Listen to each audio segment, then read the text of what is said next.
नमस्कार दोस्तों, चाय पर चर्चा पर मैं एक बार फिर हाजिर हूं। आपका दोस्त जुगानी। और आपको एक बात बता दूं यार, आप लोग इतना प्यारे प्यारे कमेंट कर देते हो कि मैं क्या बताऊं। मैं तो जो है बहुत ज्यादा भाव विभोर हो जाता हूं और मेरी जिम्मेदारियां इतनी बढ़ जाती हैं कि सोचिए मत आप लोगों के प्रति। और इतने सारे कमेंट्स हैं, अब उनको देखता हूं, बीच में फिर वो करूंगा जो है क्यूरीज को अपना कवर करूंगा। ऐसा नहीं है कि मतलब मैं छोड़ता हूं, क्यूरीज को जो है कवर करने की कोशिश करता हूं। उसको एक आध दिन में जो है जरूर टाइम निकालूंगा, इसलिए आप लोग प्लीज वो नहीं मानिएगा, अपना बुरा नहीं मानिएगा। पहला। दूसरी चीज, एक कमेंट का मैं उल्लेख करना चाहूंगा। एक हमारे कोई जो है किरण जी हैं, उन्होंने किया कि सर आपने 9 बार किसी एक वीडियो में 9 बार चश्मा निकाला और उतारा है। तो आज मैंने बोला आज मैं चश्मा लगाऊंगा ही नहीं, क्योंकि टॉपिक ही ऐसा है। सब्जेक्ट आप लोगों ने देख लिया होगा। तो बढ़ते हैं अभी टॉपिक की तरफ। आखिर में म्यूचुअल फंड हमारे ऊपर चार्जेस क्या क्या लगता है। सबसे बड़ा क्या होता है कि भाई देखो, अर्निंग के साथ साथ हम उसको मेंटेन करने के लिए खर्चा कितना दे रहे हैं, वो सबसे जरूरी बात होती है। और उसकी जानकारी हमें होना बहुत ही मस्ट होता है, क्योंकि जब आप लॉन्ग टेन्योर में अकुमुलेशन कर लेते हैं ना, तो उसके चार्जेस काफी ज्यादा बढ़ जाते हैं। और उस समय क्या होता है कि जब हम लोग शुरू शुरू में छोटा छोटा छोटा छोटा संचय करते जाते हैं, जब वो एक हाईवी फॉर्म में इकट्ठा हो जाता है, तो उस समय लगता है यार हम कितनी भारी भरकम चार्जेस जो पे कर रहे हैं। ठीक है, तो उसकी हमें जानकारी होना जरूरी होता है। कभी कभी क्या होता है कि जानकारी के अभाव में जब हम रिडेम्पशन करते हैं, जब हमें पैसे की जरूरत पड़ती है, तो हम कई छोटी छोटी ऐसी गलतियां कर देते हैं जो कि हमें नहीं करना चाहिए था, जिसकी वजह से हमारे ऊपर अननेसेसरी चार्ज लग जाता है। अनजाने में भी हम लोग भूल कर देते हैं। तो उससे बचाव का सबसे बड़ा एक तरीका है कि उसको आप लोगों को जागरूक किया जाए। सबसे पहली बात तो क्या है कि चाहे इक्विटी कोई भी निवेश हो, उस पर आपको कुछ ना कुछ फीस तो देना ही पड़ता है, चाहे डायरेक्ट शेयर ले रहे हो चाहे आप म्यूचुअल फंड ले रहे हो। तो आपको पता है कि मैं डायरेक्ट शेयर के बारे में बात नहीं करता हूं, बिकॉज मेरा यह मानना है कि अगर 99% लोग नुकसान कर रहे हैं तो शेयर्स में ही नुकसान कर रहे हैं, क्योंकि फिर उनका ग्रीड इतना ज्यादा हाई हो जाता है कि वो अपने आप को रोक नहीं पाते हैं। तो उस ग्रीड को इसीलिए मैं फिर ना तो मैं खुद शेयर की तरफ जाता हूं, ना ही मैं अपने व्यूअर्स या सब्सक्राइबर को उसकी सलाह देता हूं। तो प्लीज आप लोग इसका बुरा नहीं मानिएगा। मेरे पास एक सिंगल शेयर नहीं है, ठीक है। हाँ, मैंने एक बार जरूर बोला था क्रिप्टोज मेरे पास कुछ है, मेरे एक दोस्त ने वो करवा दिया था, खरीदवा दिया था। क्रिप्टोज जरूर है मेरे पास कुछ, और लेकिन शेयर्स मेरे पास कुछ भी नहीं है। पहला। दूसरी चीज, चलो ठीक है, अभी आप बात कर लेते हैं सब्जेक्ट की और मुद्दे की। सब्जेक्ट की और मुद्दे की, जैसे म्यूचुअल फंड आपने अगर खरीदा, रेगुलर प्लान आपने लिया है, तो हमेशा मान करके चलिए 1% से 1.5% आपको डायरेक्ट फंड से एक्स्ट्रा चार्ज देना पड़ेगा। तो नंबर 1 इसमें आप क्या करें।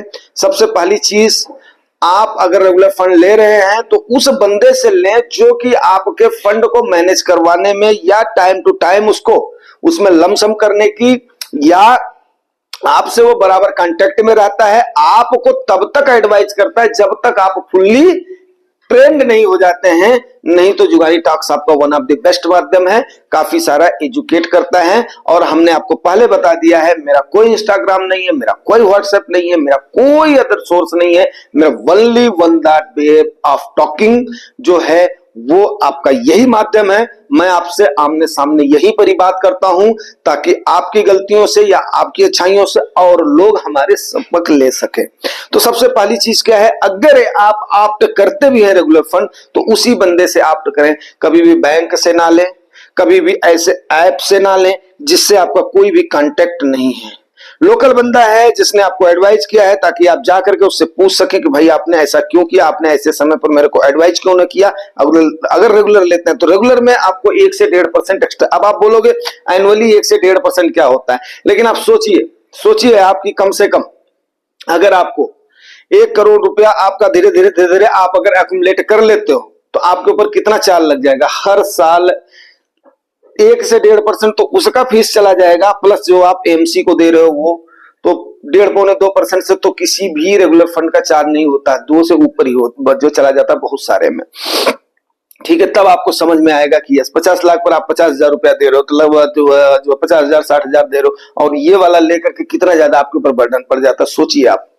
तो और धीरे धीरे ये तो पक्का है कि आपने 10 साल की जर्नी अगर हमारे साथ शुरू करी है, तो डेफिनेट है आप वहां तक तो पहुंचोगे, एक अच्छे खासे अमाउंट को अकुमुलेट कर लोगे आप। क्यों? क्योंकि कंपाउंडिंग में ताकत इतनी होती है, ठीक है ना। और जब आप रोज रोज रोज रोज मैं आपको बता बता करके आपको वहां पर ले जा करके, मेन बात क्या होता है ना कि आपको लेकर के चलने वाला साथ में चाहिए, ठीक है ना। धीरे धीरे आपको समझ में आ जाएगा, यस यार ये आदमी तो निस्वार्थ भाव से हमें हर चीज को बता रहा है, ठीक है ना।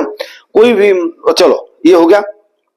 अगला आपका जो अगला चार्ज लगता है, एक तो एक्सपेंस रेशियो हो गया, उसके बाद में एग्जिट लोड। देखिए दो टाइप के फंड होते हैं आजकल, एक ही टाइप का हो गया है, बहुत कम क्लोज एंडेड के फंड हैं, लेकिन नहीं तो ओपन एंडेड क्लोज एंडेड के फंड होते हैं। अब ओपन एंडेड फंड में भी क्या होता है, आपको कई सारे एमसीज, कुछ तो 15 दिन का, कुछ 1 साल का, कुछ 2 साल का, कुछ 3 साल का लॉक इन पीरियड लगा देती है। लॉक इन पीरियड मींस अगर आप उससे पहले रिडीम करते हो तो आपको इतना परसेंट एमसी को चार्ज देना पड़ता है, तो उसको बोलते हैं एग्जिट लोड।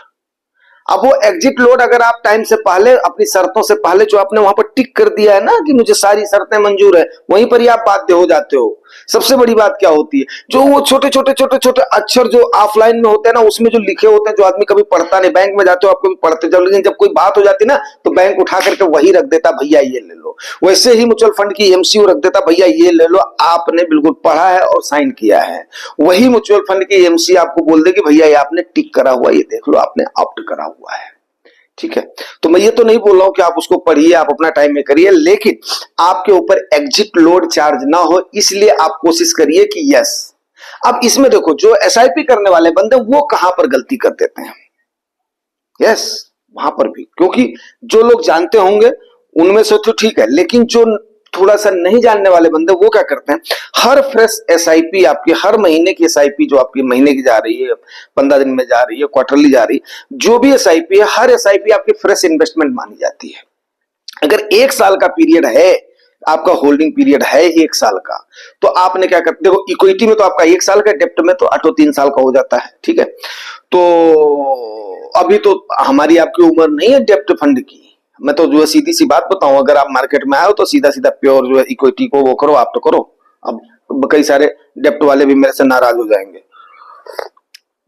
कोई जो है फर्क नहीं पड़ता मेरे से। इक्विटी में आए हो तो सीधी सी बात है, कम इन जो है निवेश करो, लेकिन रिस्क लेकर के निवेश करो। इसका मतलब ये नहीं पूरे पूरे उसमें चले जाओ, स्मॉल कैप में चले जाओ, चलो भागो लोकी, ठीक है।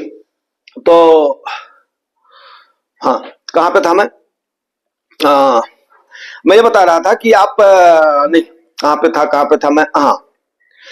तो आपका जो है ना लॉक इन पीरियड, हाँ लॉक इन पीरियड, जैसे आपका फ्रेश जो है, जो बंदा वहां पर कहां पर गलती करता है, जैसे आपका निवेश जो है ना वो फ्रेश एसआईपी जो है वो आपकी फ्रेश मानी जाती है। सपोज करो आपने, एक बंदे ने जनवरी में अगर निवेश शुरू किया है, तो अगले साल जनवरी में वो अगर वो रिडीम करेगा तो उसका 1 साल माना जाएगा। फरवरी वाला नहीं माना जाएगा, फरवरी वाला कितना माना जाएगा, 11 महीने का। मार्च वाला कितना माना जाएगा, 10 महीने का, ठीक है ना। वैसे ही अप्रैल वाला 9 महीने का, 7 महीने का, 8 महीने का, 7 महीने, 6 महीने, 5 महीने का, तो इस प्रकार से माना। अगला तो सोचेगा मैंने 2023 में निवेश किया था, नहीं आपने 2023 में नहीं किया था, आपने जो आपका वो महीना है आपका वो, फिर उसके बाद में उसका 1 साल कंप्लीट होना चाहिए। तो बंदा वहां पर जैसे मान लिया, उसको लगता है कि मैं फंड से, एक फंड से दूसरे फंड में, कई लोग बोलते हैं स्विच कर जाऊं, जैसे रेगुलर से डायरेक्ट में स्विच कर जाऊं, तो वहां पर स्विचिंग में लोग क्या करते हैं, उनके ऊपर अननेसेसरी 1%, 1.5% तक, 2% तक क्या होता है, चार्ज लग जाता है। अब वो चार्ज कितना भारी पड़ जाता है,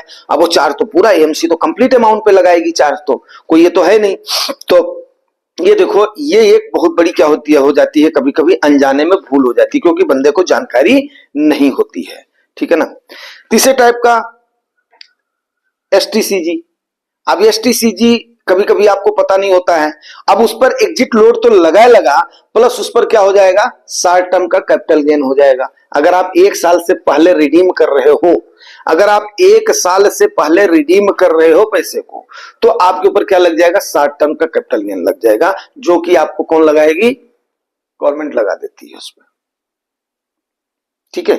तो आप जब आप चाहोगे कि मेरा 1 साल का हो जाए, हाँ वहां पर अगर आपका 1 लाख से ज्यादा आपने गेन प्राप्त किया है तो आपको चार्जेस मतलब जो है आपका 1 लाख रुपया क्या हो जाएगा, एग्जम्प्ट हो जाएगा गेन पर। इक्विटी में सबसे बड़ा फायदा ये है।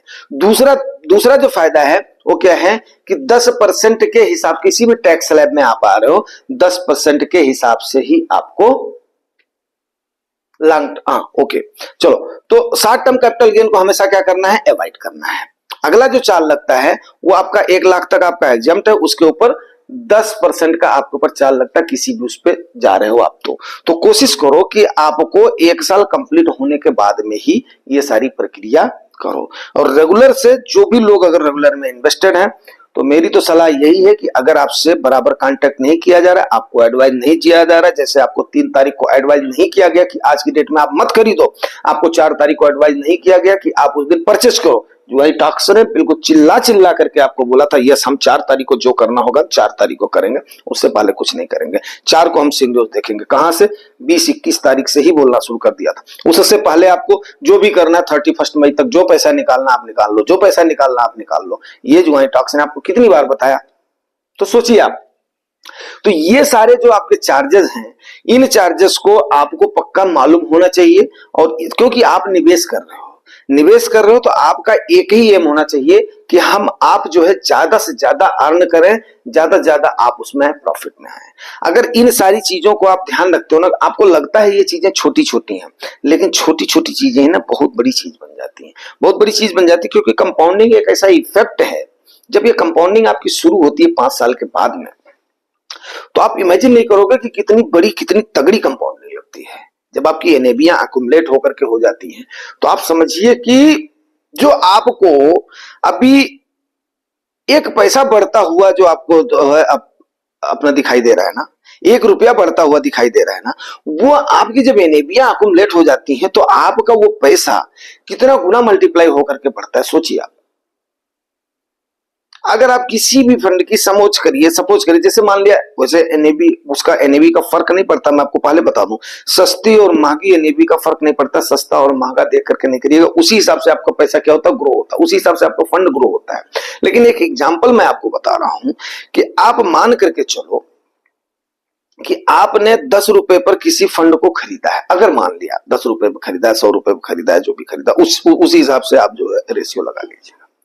अब वो फंड बढ़ करके आपका 100 रुपए पर अगर बढ़ गया है, तो जो आपने 10 रुपए पर एनएबी लिया था, आज उसकी वैल्यू कितनी हो गई, 10 गुना हो गई है। हो गई कि नहीं हो गई साहब? अब वो वहां पर 100 पहुंचने पर आपकी वो कम से कम 10,000 से 20,000 के आसपास उसकी क्वांटिटी हो जाएगी एनएबी की, मिनिमम इतनी क्वांटिटी हो जाएगी अगर वहां पर आप कर रहे हो तो, ठीक है ना। तो आप ये बताइए कि अगर आपने उतना किया हुआ है, अगर आपका वहां पर 1 रुपया भी, सपोज करो 1 रुपया भी, मतलब आपका अगर 1% भी बढ़ जाता है ना, 1 रुपया भी बढ़ जाता है, तो आपका सीधे कितना बढ़ेगा, 10,000 रुपया बढ़ेगा। जो आपने 10 रुपए पर खरीदा था उस पर आपको कितना गेन होगा, 90 रुपया उस पर गेन हो जाएगा आपको उस समय जाकर के। 1 रुपया भी बढ़ते ही सीधे आपका क्या होगा, 10,000 रुपया बढ़ जाएगा, अगर आपके पास 10,000 रुपया नहीं भी हो गई, अब जो 10,000 नहीं भी हो गई है। तो उसी प्रकार से अगर 5 रुपया भी बढ़ता है, 10 रुपया भी बढ़ता है, आपने 100 के निकाली है, तो वो भी कितना बढ़ जाएगा, 1,000, 10,000, ऐसे करके। तो आपकी कंपाउंडिंग इस प्रकार से काम करती है कि आप उसको इमेजिन नहीं कर पाओगे, बात समझ।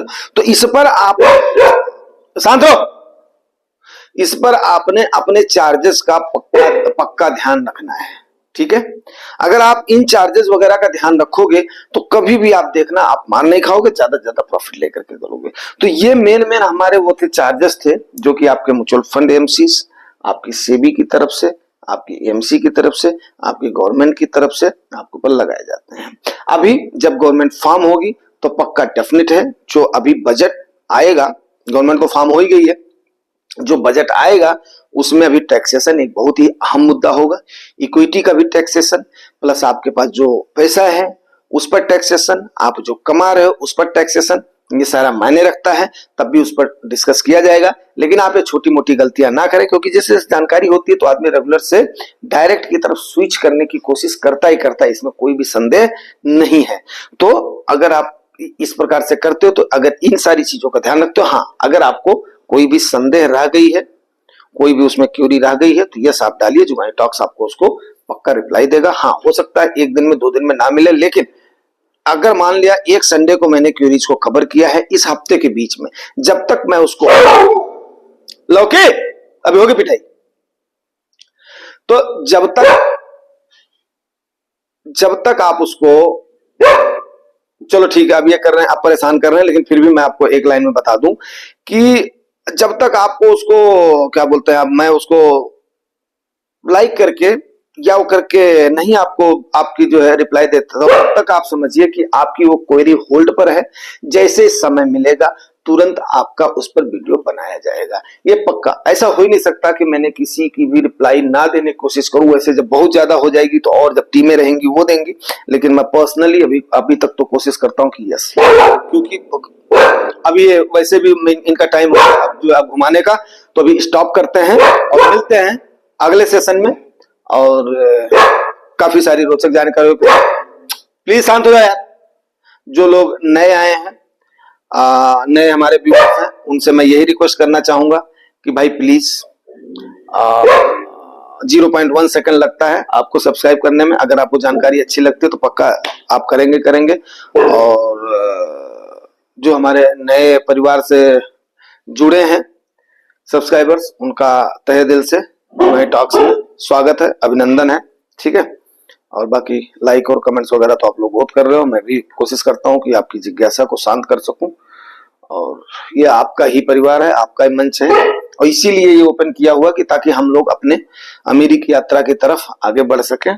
और रही बात कि 9 बार चश्मा, यहाँ तक आप लोग अगर केयर करते हो, 9 बार मैंने चश्मा उतारा है, तो उसके लिए बहुत बहुत धन्यवाद। मैं अपने आप को अनरेबल महसूस कर रहा हूँ। एंड यस ठीक है, अभी जो फ्लो में, जैसे मान लिया आप कोई ऐसा तो है नहीं, अब इतनी जानकारी हो गई है कि एक बार शुरू हो जाते हैं तो ऑफ होने का नाम ही नहीं लेते हैं, ठीक है ना। तो अब वो अगर इस पर मैं एक किताब लिखूं तो मेरे ख्याल से मैं भी एक जो है एक बुक लिख सकता हूँ अच्छी खासी, इतनी हो गई एक बार अगर लिखना शुरू करूं। लेकिन ठीक है, ये स्टेप बाय स्टेप आप लोगों तक तो जा ही रहा है और ये सब तो हो ही रहा है। तो चलिए, बहुत बहुत आप लोगों के प्यार दुलार और सम्मान के लिए बहुत बहुत आभार।